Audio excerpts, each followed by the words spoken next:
This is my mother, and I am interviewing her on her favorite artifact. So, starting off, what is this artifact that you have right beside you? Okay, so this is one of my recent acquisition. I have lots of artifacts, but this is my new favorite. This is a display case from the Sauer's Extract Company, CF Sauer's Extract.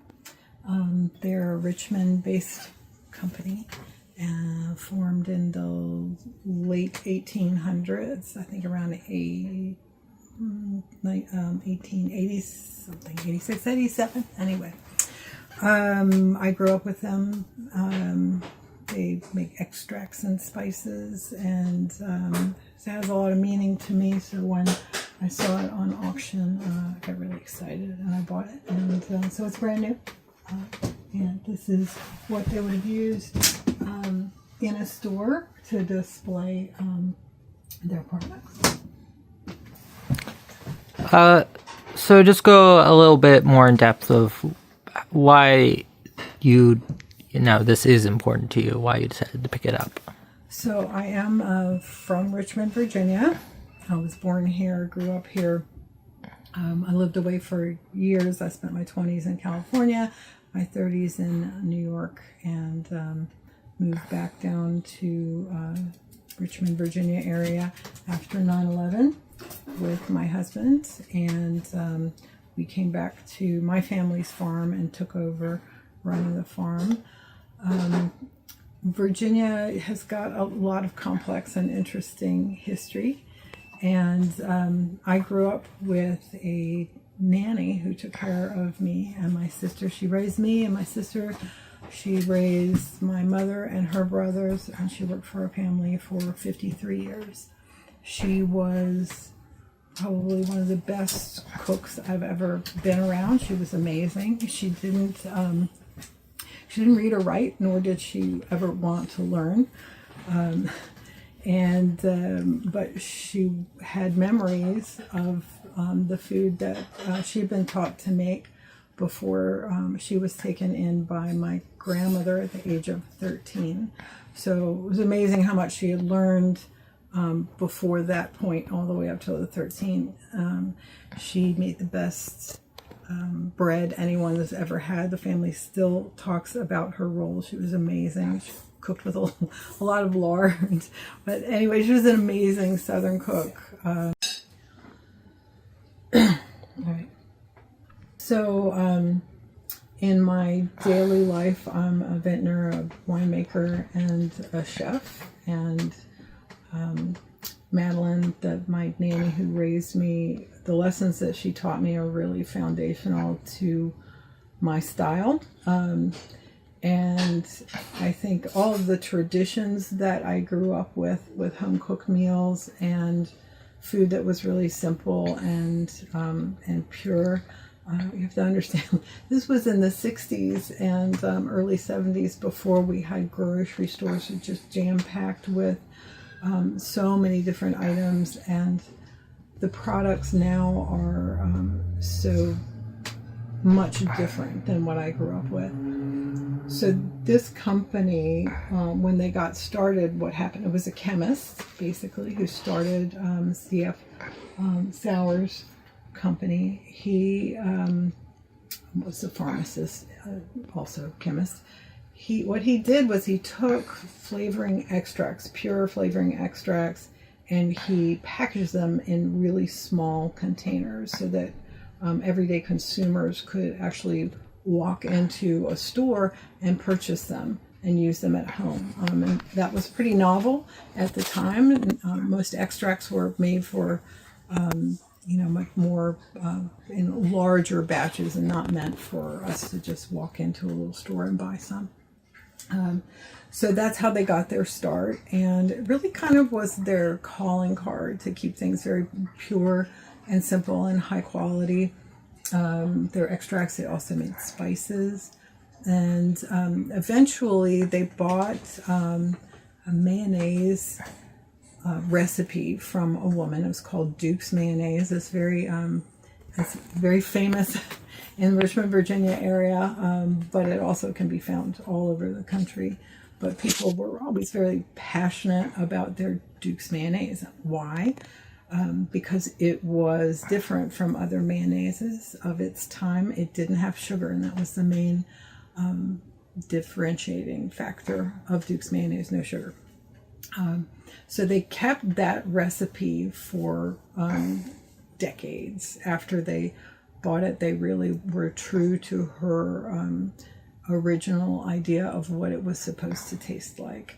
And that is the mayonnaise I grew up with, and a lot of people in the Richmond, Virginia area also grew up with. So this company was symbolic to me of creating products that were pure and simple without a lot of ingredients.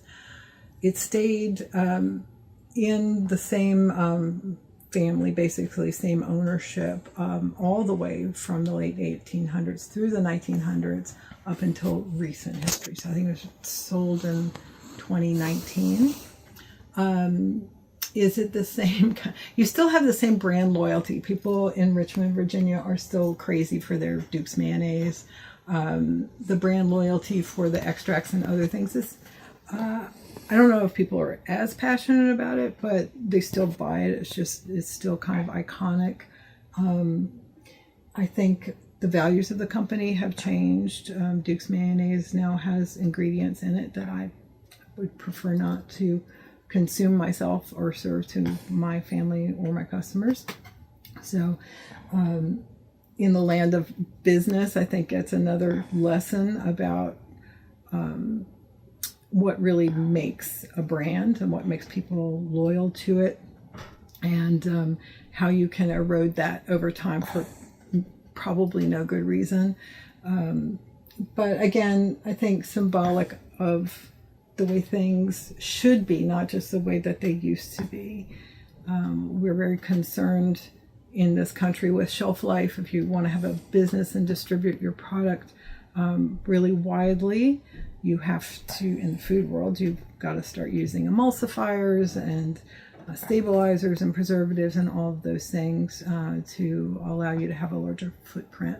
And there is a parallel in the wine world also.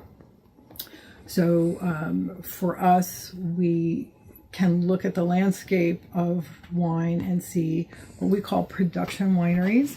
They have to do things to their wine because they're shipping pallets across an ocean, for example.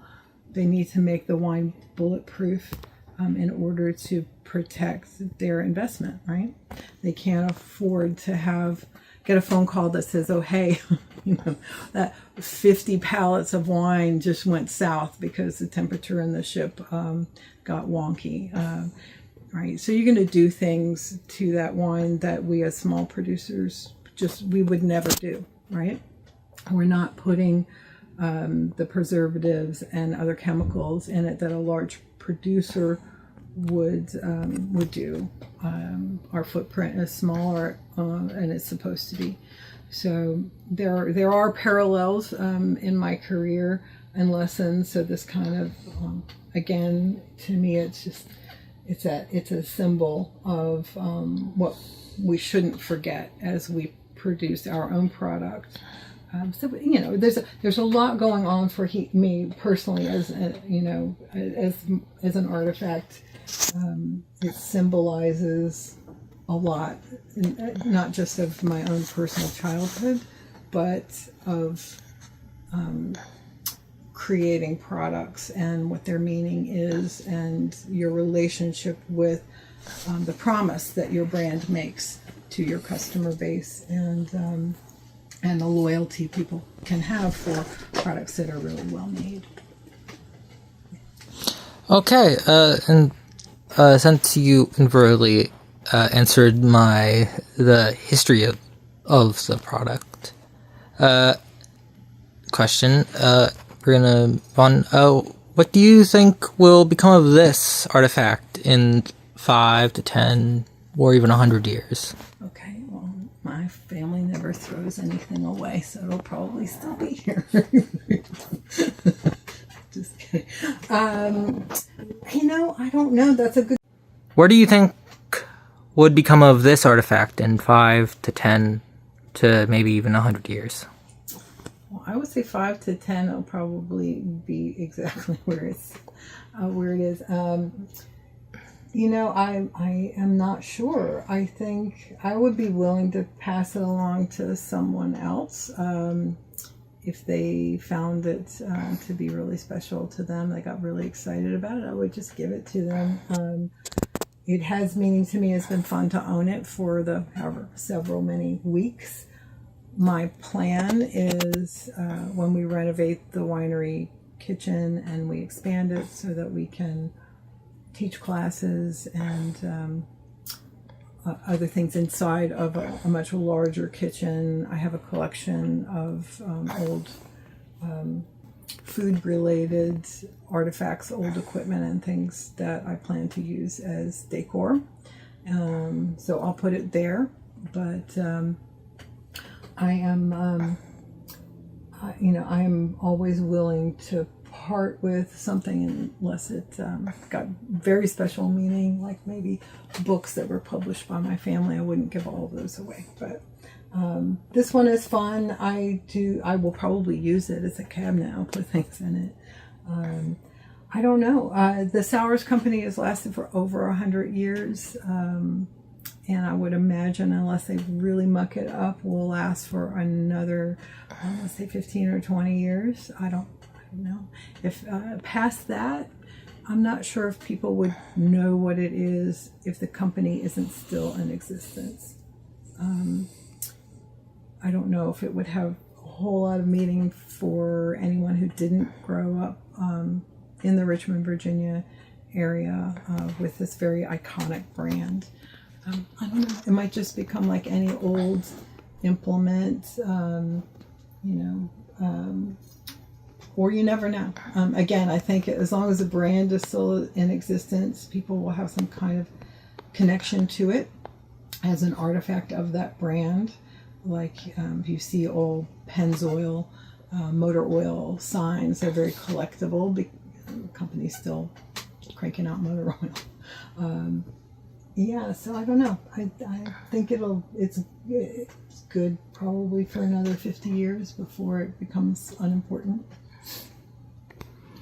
Yeah, I think that's all the topics I had to discuss today, so... Okay. Was that the last question? Final question. What do you think this object may suggest for society broadly? What does it suggest, or what does it say about society? Say. Okay. To me, it seems like I think it just is the counterbalance to the way society is today and the direction that we're going in, the very frightening direction we're going in terms of food production. To me, it's really concerning that we have a very corporate food system. Not to get too radical about it, but they're poisoning all of society, and it's just from plastics showing up in people's brains, just to the forever chemicals and things that people put in our bodies that we're just not adapted to yet, and we shouldn't try to get adapted to it. I do some volunteer teaching every once in a while, and of course I teach when we give tours. That's an educational thing that we do, and I do like to talk about people's connection to food and how the culture of winemaking or food making in an area influences the things that we consume. And I think, we're becoming more and more disconnected from the things that we're putting into our bodies. It's good to just point out simple things like when I teach kids, I'll bring a bag of shredded mozzarella and a block of mozzarella cheese, and have them read the ingredients on both.